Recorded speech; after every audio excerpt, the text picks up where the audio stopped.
what we are saying today here is we've reported an outbreak in Narok and specifically Transmara West of cholera. And yesterday we made a declaration to the National Ministry of Health about the outbreak in Narok County. So ours here is a Narok County government led by our able governor, His Excellency Patrick Ntutu.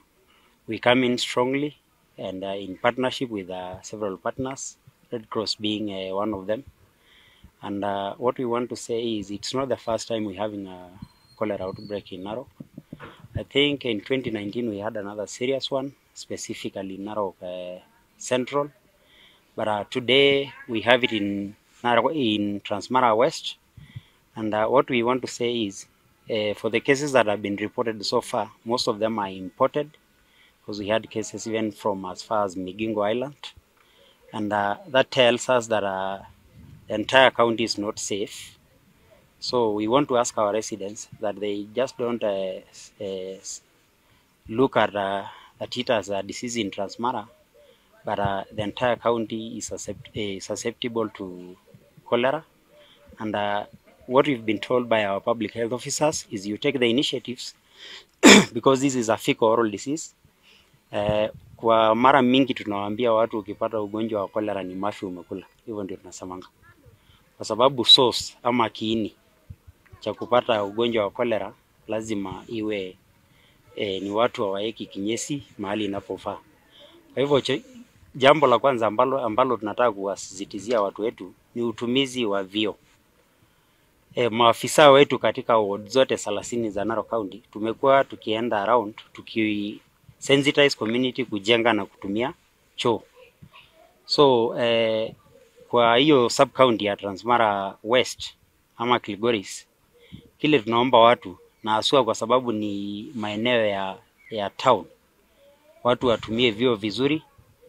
Ile solid waste ama takataka ambayo iko town pia ikuwe disposed vizuri. Tumeelezewa na maofisa wetu hapa kwamba hawking ya chakula ama kutembeza chakula kwa mitaa katika kaunti mzima tunasisitiza kwamba hadi ugonjwa ukue control isimame kwanza hawking kabisa, hata isimame ishe kabisa. Na tunajua community yetu ni community ambayo inapenda sherehe mara mingi. So pale Kilgoris being the hotspot, mambo ya sherehe kwa sasa hivi, kwa sababu tunaweza pata maambukizi katika masherehe kwa sababu ya maybe kutoweka environment mzuri ya maji ama vyakula. Mambo ya masherehe tufunge kwa sasa hivi. Tuko na mkurupuko ama outbreak ya ugonjwa wa kipindupindu cholera katika sub county ya Transmara West sana katika ward 2, Kilgoris na Shangwe, na part of Transmara South, Olgorian ward. Hii ni shida ambayo imeanza sasa, wiki moja imeisha tangu Jumatatu ya wiki hii tulipata kesi ya kwanza, na tukaanza kazi ya kuchunguza na kuanza kujua ni ugonjwa gani. Na mnamo siku ya Jumatano tukapata results za kwanza kutoka Kemri Lab kwamba ni ugonjwa wa kipindupindu, na tumekuwa tukifanya interventions au tukiweka mikakati ya kuzuia kusambaa kwa ugonjwa. Na tangu siku hiyo hadi wa leo tumeona wagonjwa 35 katika hospitali yetu ya Transmara West Sub County Hospital, ambayo ndio hospitali kubwa ya pili kubwa zaidi katika kaunti ya Narok. Bahati mbaya kwa wagonjwa 35, 4 wameaga, na napeana pole zetu kwa familia ambazo zimekuwa affected.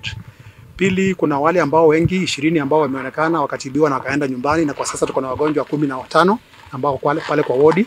Tumetenga ward special ya kuhudumia wagonjwa pale Transmara West Sub County Hospital, na kwa sasa tuko na wagonjwa 15 ambapo 14 wako stable, lakini mmoja bado wako kwa hali ambayo si nzuri sana. Lakini tangu Jumatatu tumekuwa kule mashinani kwa community kuelimisha watu, kusambaza ujumbe kupitia community health promoters na madaktari wetu, na kila mtu kwa county na madaktari wote wanafanya kazi vizuri.